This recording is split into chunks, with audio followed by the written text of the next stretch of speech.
বিড়াল কেন মানুষ দেখলে মিউ মিউ করে জানেন? আজ থেকে হাজার হাজার বছর আগে বিড়ালেরা এখনকার মতো মানুষের ঘরে ঘরে ঘুরে বেড়াতো না। তখন এরা ছিল মূলত একা থাকতে পছন্দ করা প্রাণী। দলবদ্ধভাবে থাকার চেয়ে শিকার করতেই এরা বেশি স্বাচ্ছন্দ্য বোধ করত।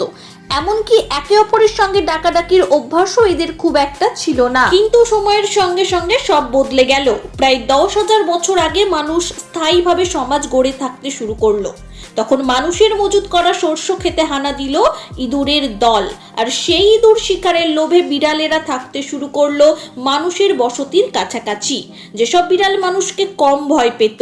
এভাবে ধীরে ধীরে মানুষের সঙ্গে এদের এক বন্ধুত্বপূর্ণ সম্পর্ক তৈরি হয়। গবেষকরা মনে করেন বিড়াল যখন আমাদের দেখে মিউ মিউ করে ডাকে, তখন আসলে আমাদের ওর মায়ের মতো যত্নকারী বলে মনে করে।